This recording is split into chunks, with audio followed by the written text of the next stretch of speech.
우리 1월은 첫 달이면서 하나님의 뜻 시리즈를 지금 진행하고 있는데 오늘은 그 네 번째 시간이 되겠어요. 자, 오늘은 아주 여러분들에게 익숙한 본문이기도 하고 잘 알려진 내용인데 우리 석절을 한번 큰 소리로, 이게 전부 명령형으로 돼 있어요. 그죠? 예, 석절을 우리 다 같이 읽겠습니다. 시작. 항상 기뻐하라. 쉬지 말고 기도하라. 범사에 감사하라. 이것이 그리스도 예수 안에서 너희를 향하신 하나님의 뜻이니라. 아멘. 세 문장이 전부 명령형이에요. 항상 기뻐하라. 쉬지 말고 기도하라. 범사에 감사하라. 이것이 그리스도 예수 안에서 너희를 향하신 하나님의 뜻이니라. 자, 감사에 대한 주제는 우리가 많이 듣죠. 예를 들어서 작년에는 9평짜리 아파트에 살았는데 금년에는 하나님이 조금 경제적인 여유를 주셔서 15평짜리로 옮겼어요. 이거 감사한 일일까요, 아닐까요? 당연히 감사한 일이죠. 멀쩡한 것도 물어보면 좀 아닌 것 같은 느낌이 듭니까? 이게 당연히 감사한 내용이에요. 이거는 고민하고 자시고 할 것도 없어요. 그런데 이건 꼭 기독교 이름을 빌리지 않아도 세상 사람도 감사합니까, 안 합니까? 이런 경우에 예수 안 믿는 분들도 다 감사한 내용이에요. 그래서 우리는 이 감사의 본질을 좀 이런 세속적인 차원을 이제는 넘어서서 오늘 데살로니가에서 말하고 싶은 이 감사의 본질이 뭘까에 좀 이 본문의 배경을 근거로 해서 도달해 보도록 하겠습니다. 예를 들면 우리 기독교인들의 감사가 이런 예증들이 많아요. 이렇게 가다가 넘어졌는데 무릎이 깨졌어요. 무릎이 까져가지고 막 빨간 약 바르고 붕대 감고, 그러면 신방 가보면 이런 감사를 해요. 그래도 눈알이 안 빠진 게 얼마나 감사하냐고. 너무 좀 심했나요?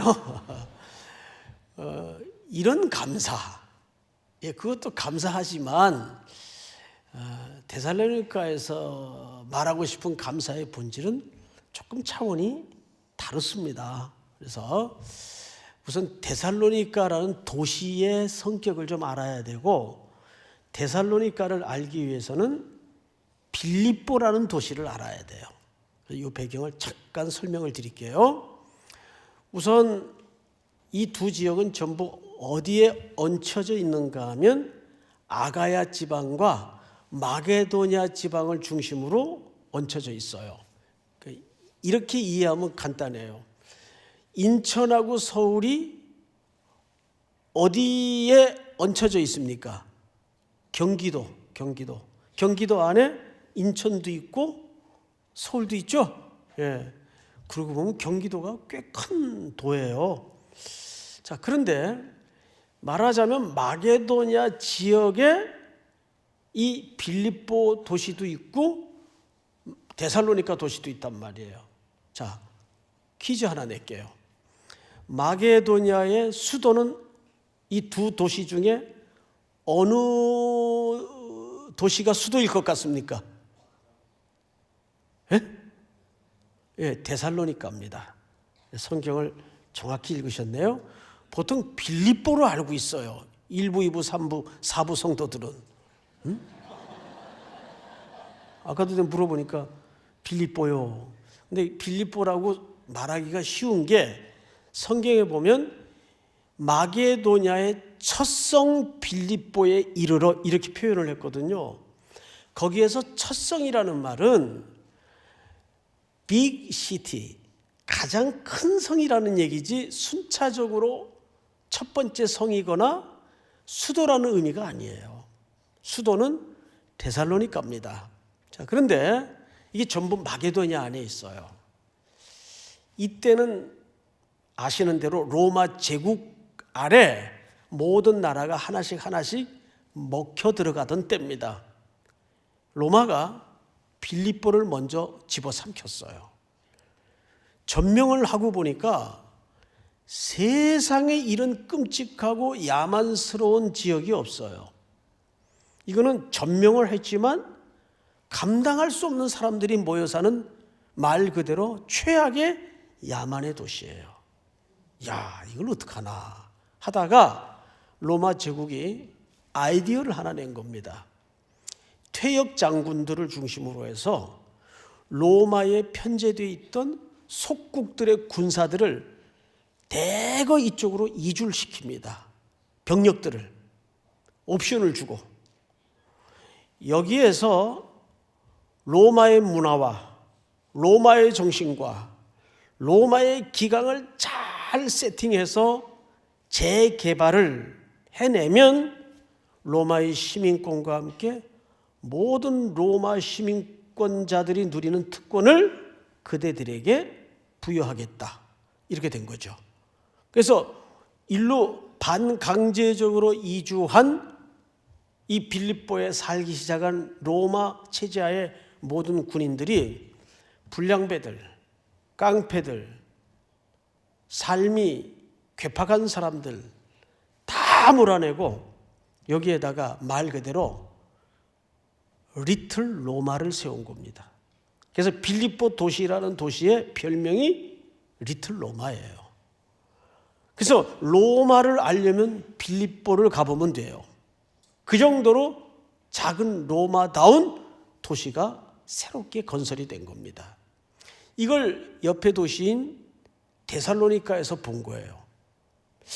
야, 어차피 저런 전명의 물결이 머지않아 이 도시에도 떠밀려올 텐데 어떡하나 고민을 하다가 이 데살로니카 도시는 유일하게 자진납부를 했어요. 아예 그냥 상대도 안 되는 전쟁을 통해서 출혈을 보지 말고 그냥 들어가자. 그래서 스스로 속국이 된 도시국가가 데살로니카입니다. 그러니까 데살로니카 사람들의 정서를 여기서 알 수 있어요. 이 사람들은 뭐에 밝아요? 시대의 흐름에 밝아요. 뭐가 대세냐? 로마가 대세다. 그러면 무조건 거기 줄 서라. 이렇게 된 거죠. 그래서 자기 데살로니카 도시국가를 스스로 로마 제국에 헌납을 결국은 하게 됩니다. 근데 이 도시는 크게 양대 산맥을 이루는 두 가지 종교가 있어요. 하나는 디오니소스라는 종교가 있어요. 이거 역사책에서 많이 봤을 거예요. 이 디오니소스는 종교의 심벌이 좀 불편한 표현이지만 남자의 생식기예요. 곧 이것은 뭘 얘기하냐 하면 힘, 그리고 지배. 이것이 이 도시 사람들이 갖고 있던 열망이고 욕망이었어요. 데살로니가 사람들의. 근데 또 하나의 종교가 있었어요. 카리오스라는 종교인데 이 카리오스라는 사람은 실존했던 인물이에요. 원래 신이 아니에요. 아주 유명한 용맹스러운 장군이었습니다. 근데 일찍 요절을 합니다. 동생 장군들이 너무 형님의 죽음을 깊이 아쉬워하고 애도한 나머지 그만 그 애도가 심해져서 여기에다가 신학화 작업을 합니다. 그 신을 만들어 버려요. 여러분, 너무 한 실존 인물을 깊이 애도하다 보면 신격화 작업이 될까요, 안 될까요? 얼마든지 됩니다. 독재자들이 그래서 신이 되는 거예요. 그래서 이들은 거기에다가 신학을 입혀요. 그 신학이 뭐냐면 우리 카리오스 장군은 죽지 않았다. 반드시 부활해서 언젠가는 환생하여 이 도시를 다시 되찾아오고 일으킬 것이다. 이런 신학화 작업이 이루어집니다. 이게 이 데살로니가 도시의 정신 세계를 떠받치고 있던 큰 양대 지주 세계관입니다. 그런 도시예요. 근데 어느 날 이 도시에 메가급의 핵폭탄이 떨어져요. 빌립보 감옥에서 풀려난 바울과 실라가 이 도시로 들어와서 복음을 선포하게 돼요. 예수는 그리스도이십니다. 이분만이 생명입니다. 데살로니가 시민들이여 예수를 믿으십시오. 이분을 믿게 되면 영원한 생명을 얻습니다. 이렇게 복음을 선포하게 된 거예요. 그러면 순순히 이런 정신세계관을 갖고 있던 도시 사람들이, 이미 양대 지류의 종교관을 갖고 있던 사람들이 순순히 받아들였을까요? 무서운 저항이 일어납니다. 그래서 데살로니가 시민들이 깡패들, 불량배들을 동원해요.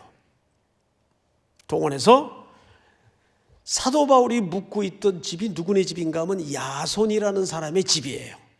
그 집으로 습격을 합니다. 그래서 겨우 몸만 빠져나와서 그가 흘러 베레아를 거쳐서 아덴으로까지 도망을 가게 돼요. 근데 지금 여러분들 표정을 제가 보니까 조금 놀랬어요. 처음 듣는 표정을 하고 있어서. 이거 성경에 다 나오는 얘기잖아요. 이 성경에 사도행전 17장에 다 쓰여 있는 얘기란 말이에요. 이게 지금. 제가 무슨 역사 얘기를 하는 게 아니에요. 아덴에 도착한 사도 바울이 마음 한켠에 묵직한 걱정이 하나 있는 거예요. 선생님 왜 그러세요? 내가 아무래도 걱정이 된다. 뭐가 걱정이 되시는데요? 그 데살로니가에서 말이지, 내가 회당에서 한 3주밖에 복음을 전하지 못했는데 싹시 나는 것도 못 봤고 꽃이 피는 것도 못 봤는데 이 복음이 제대로 떨어졌는지 걱정이 된다. 디모데야, 네가 길이 험하고 멀지만 위험도 하지만 나 대신 좀 다녀와라.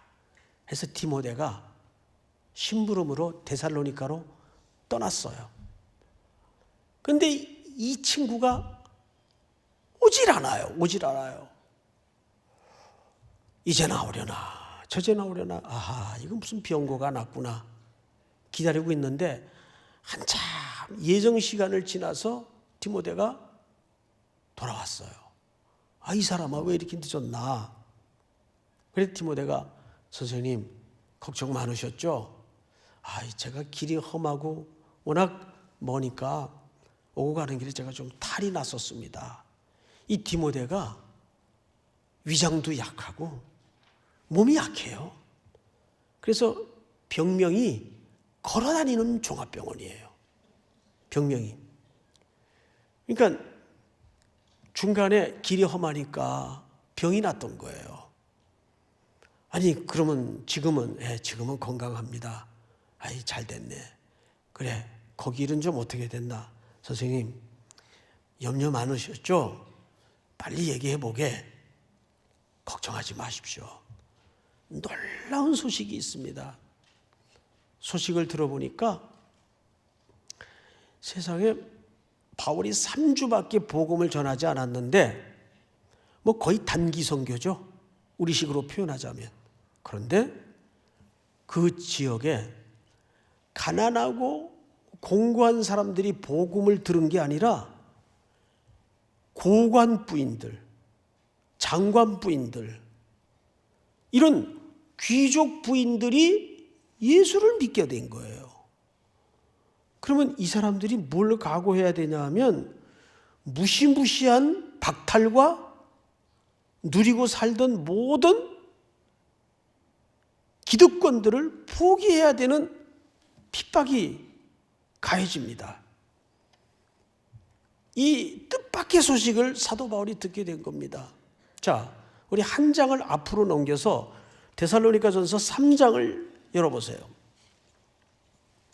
1절부터 저하고 좀 교독을 몇 절 해나가십시다.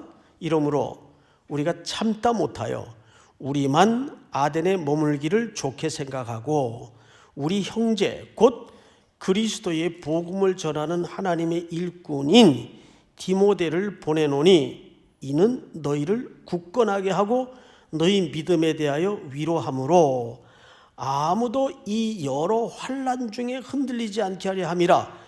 우리가 이것을 위하여 세움 받은 줄을 너희가 친히 알리라. 다 같이 시작. 우리가 너희와 함께 있을 때에 장차 받을 환난을 너희에게 미리 말하였는데 과연 그렇게 된 것을 너희가 아느니라.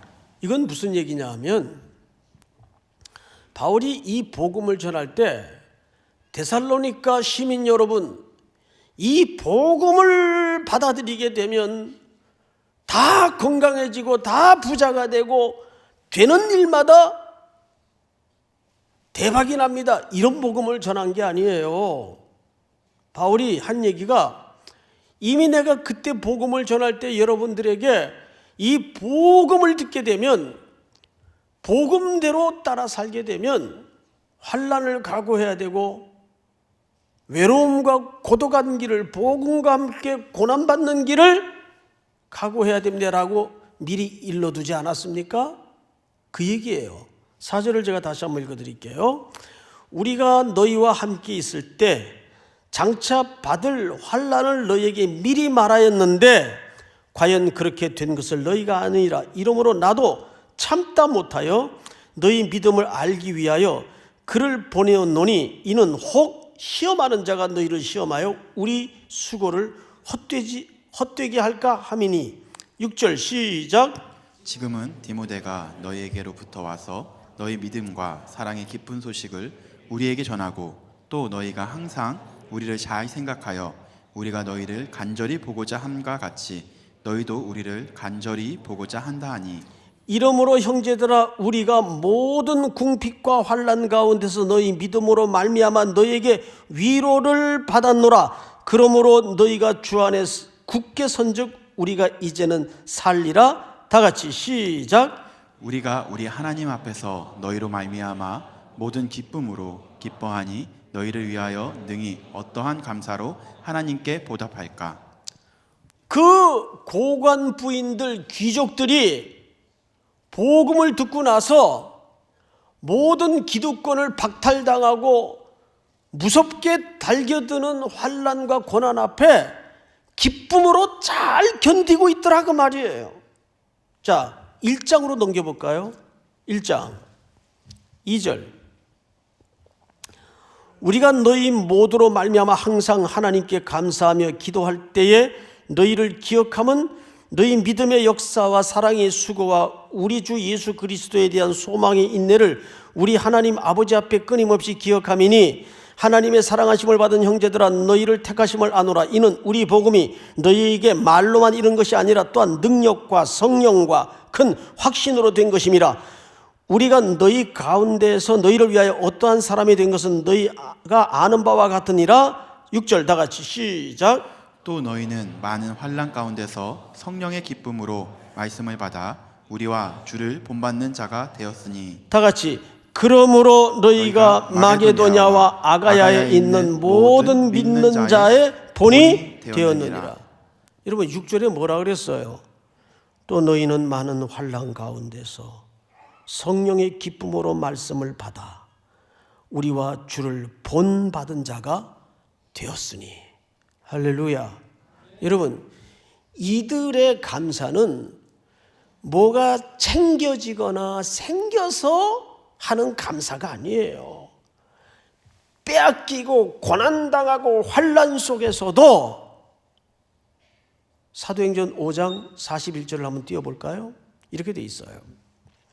사도들의 모습인데 한번 읽습니다. 시작. 사도들은 그 이름을 위하여 능욕받는 일에 합당한 자로 여기심을 기뻐하면서 공의 앞을 떠나니라.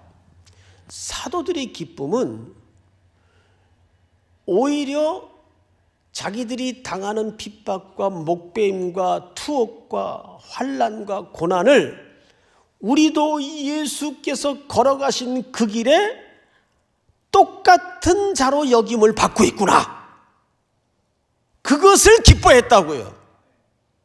그러면 그 기쁨이 환경적인 기쁨일까요? 그들의 어떤 안에 있는 기쁨일까요? 안에 있는 기쁨이란 말이에요. 환경적인 기쁨은 그것이 사라져버리고 없어져 버리면 같이 사라지고 같이 없어지는 기쁨이에요. 우리 데살로니가 1장 6절을 다시 한번 띄워볼까요? 자, 다 같이 시작. 또 너희는 많은 환난 가운데서 성령의 기쁨으로 말씀을 받아 우리와 주를 본받은 자가 되었으니. 이들 속에 있는 기쁨은 자신들의 기쁨입니까? 성령이 주시는 기쁨입니까? 성령이 주시는 기쁨이에요. 뭐 어려운데 우리 그래도 기뻐해야지, 이런 인위적이고 인본적인 애씀의 기쁨이 아닙니다. 로마서 띄워주실까요? 이렇게 되어 있습니다. 로마서 14장 시작. 하나님의 나라는 먹는 것과 마시는 것이 아니요 오직 성령 안에 있는 의와 평강과 희락이라. 할렐루야. 성령 안에 있는 희락이라. 그러니까 너희가 항상 기뻐하라는 말은 그 본문 자체가 말하는 이면의 조건이 뭐예요? 기뻐할 수 없는 상황이 투성이라는 말이에요. 환경적으로는 우리 지난 한 해를 돌아보면 내가 마음 터뜨리고 너그러운 마음으로 흔쾌히 웃었던 적이 몇 날이에요? 한 서너 날 됩니까? 대개 365일, 한 360일은 초조하고 전전긍긍하고 조마조마하고 어쩌나 될까 말까, 이거 꼭 돼야 되는데 안절부절 염려로 가득한 환경이 우리의 그냥 일상이에요. 근데 거기에 따라서 우리가 기뻐할 수 있고 기뻐할 수 없다고 우리는 90%가 우울증 환자가 될 수밖에 없어요. 그런데 데살로니가 성도들이나 사도들의 그 기쁨은 그런 기쁨이 아니고, 환경적인 기쁨이 아니고, 성령께서 말씀을 받을 때 그 속에 내재케 하신 기쁨이란 말이에요. 어떤 세상의 것들도 흔들 수 없는 기쁨을 얘기하는 거예요. 믿습니까? 여러분, 빌립보서 4장 6절을 한번 볼까요? 아무것도 염려하지 말고. 어떻게 염려가 안 됩니까? 이 세상의 구조가. 다만 모든 일에, 이 모든 일이라는 말은 그래서 염려할 수밖에 없는 환경 속에서 모든 일에 기도와 간구로 너희 구할 것을 감사함으로 하나님께 아뢰라. 그래서 항상 기뻐해야 될 가장 기초적인 근거는 성령이 주시는 기쁨을 얘기하는 겁니다. 내 안에 환경적인 걸 얘기하는 게 아니고. 믿습니까? 두 번째. 그래서 쉬지 말고 뭐 하래요? 쉬지 말고 기도하라. 어떻게 안 쉬고 기도해요? 어떻게? 잠도 안 자고 밥도 먹지 말고 기도하라는 말일까요? 그렇게 살 수 있나요? 이건 그런 의미가 아니고 문예적 표현입니다. 좀 이게 하나의 그 수사적 표현이란 말이죠. 이것은 두 가지를 얘기하는 거예요. 하나님에 대한 신뢰와 그분에 대한 태도인데 그게 기도라 그 말이에요. 우리 마태복음 26장을 한번 띄워주실까요? 다 같이 한번 읽어보겠습니다. 시작. 시험에 들지 않게 깨어 기도하라. 마음에는 원이로되 육신이 약하도다 하시고. 뭐가 약하다 그랬죠? 육신. 여기 육신이라는 말은 죄된 본성을 총칭하는 표현이에요. 이 몸뚱아리를 얘기하는 게 아니고, 여러분 우리 육신은 얼마나 악하고 약한가 하면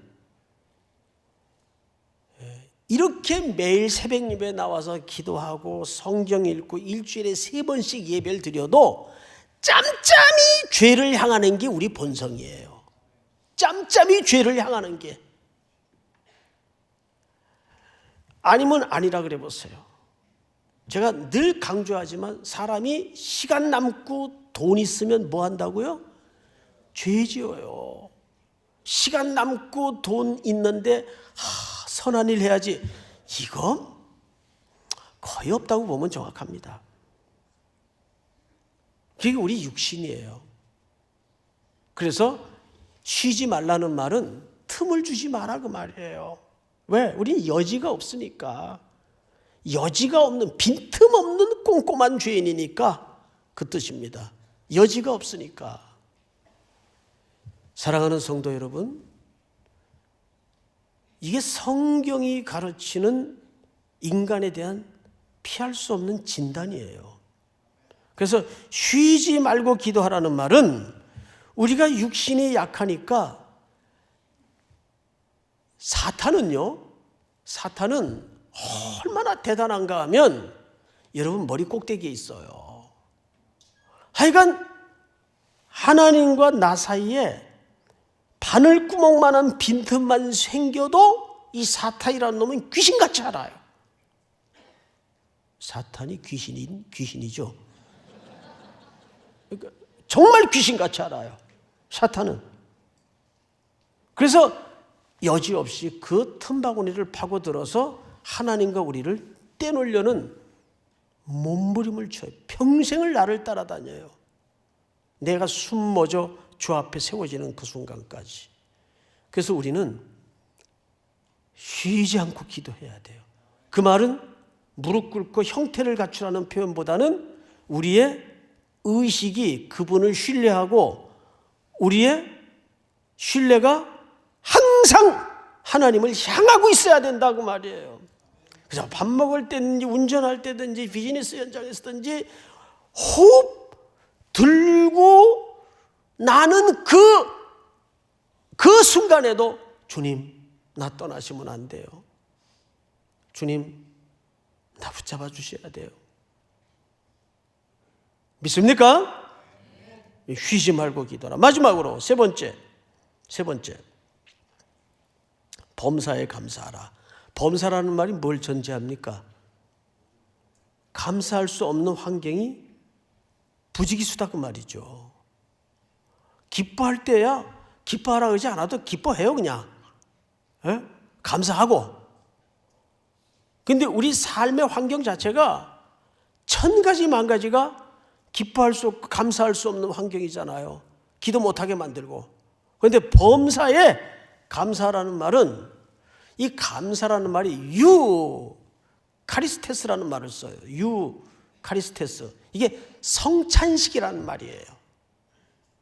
AD 200년까지 이 유카리스테스 감사라는 말을 성찬식이라는 용어로 썼어요. 그래서 성찬식은 누구의 죽음을 기초한 거죠? 그리스도의 죽음을 기초한 거예요. 이 말은 이런 뜻이 됩니다. 우리의 감사는 기뻐할 것이 생겨서 감사해야 되고 기뻐할 것이 없어도 인위적으로 끌어올려서 감사를 힘쓰고 노력하라는 말이 아니고 그리스도의 죽음을 생각해 보라고 말이에요. 아들을 내어주신 이가 어찌 이 모든 것들을 너희에게 은혜로 주지 아니하시겠느냐. 이거는 IQ 문제예요. 영적인 IQ 문제예요. 그걸 우리는 보통 인텔리전스, IQ라 그러지만은 SQ, 스피리추얼, 영적인 지능이 있어야 돼요. 생각해보자. 독생자 예수 그리스도를 십자가에 내어주셨다면 나한테 그분이 아까울 게 없지. 맞아요? 틀려요? 이건 생각만 해도 답이 나오는 겁니까? 안 나오는 겁니까? 답이 나온단 말이에요. 그래서 범사에 감사라는 말이 왜 명령형으로 되어 있는가 하면 이것이 그리스도 예수 안에서 얘기해요. 너희를 향하신 하나님의 뭐라 그랬죠? 뜻이라는 말은 영어로 will이라는 표현을 썼어요. 의지라 그 말이에요. 하나님의 의지다 그 말이에요. 하나님의 선한 능력이 사랑하는 우리들을 향하여 일생을 향하고 있다 그 말이에요. 그게 하나님이 갖고 계시는 의지라면 하나님이 의지를 갖고 계시면 되는 거 아니에요? 예? 하나님이 의지를 갖고 있으면 되는 거 아니에요, 여러분? 거기 무슨 다른 이론이 논란의 여지가 필요할까요? 자, 우리가 몇 절을 보시냐면 아가서 2장 6절을 좀 보십시다. 같이 읽읍시다. 시작.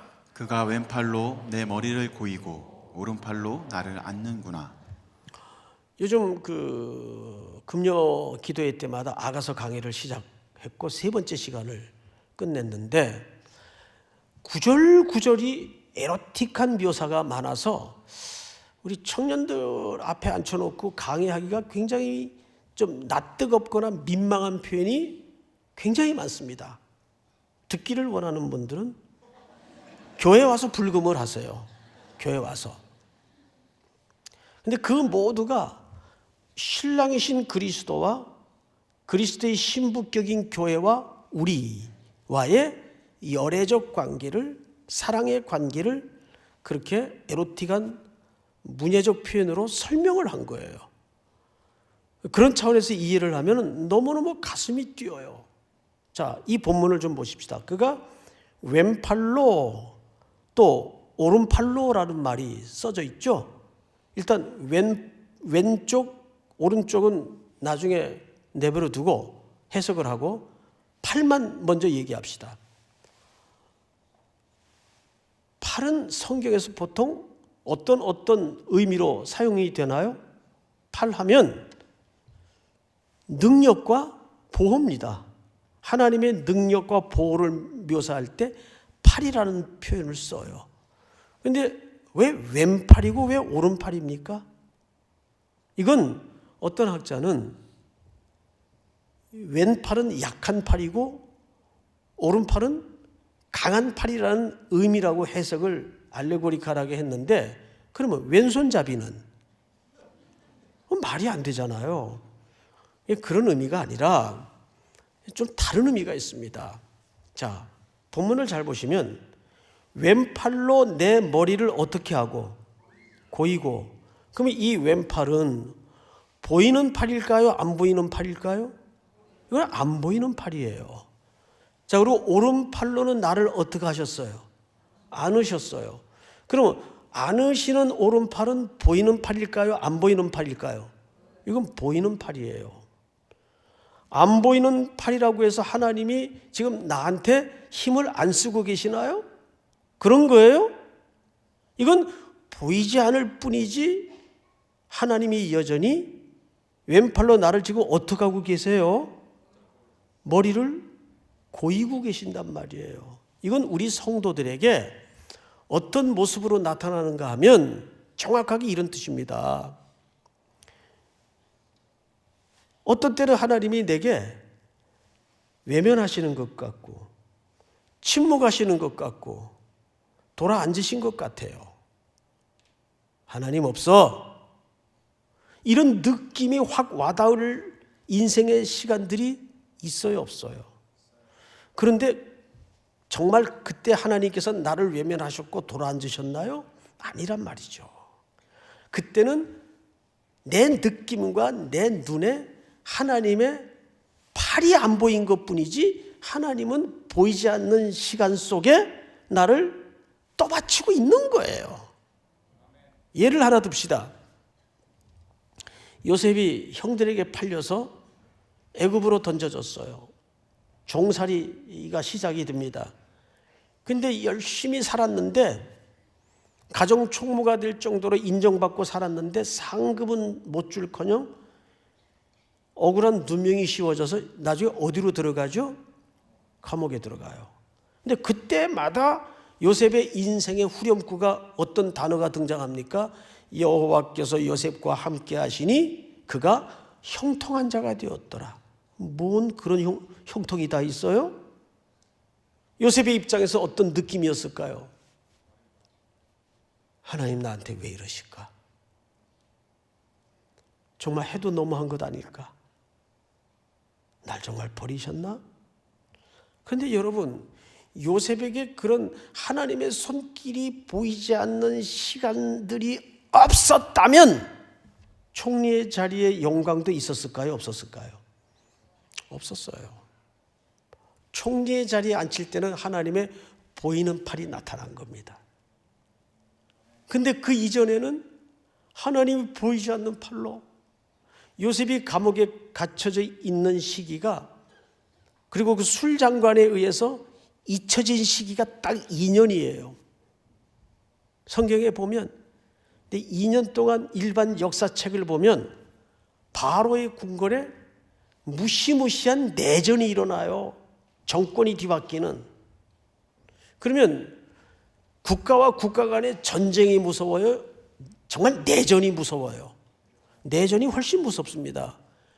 국가와 국가 간의 전쟁은 피하가 구분이 되는 전쟁이에요. 내전은 구분이 안 되니까 무서운 거예요. 그냥 눈에 보이는 대로 다 죽일 수밖에 없어요. 그래서 내전은 무서운 겁니다. 그러면 그런 무시무시한 내전의 혁명 속에 제일 안전한 데가 어딜까요? 감옥이에요. 감옥.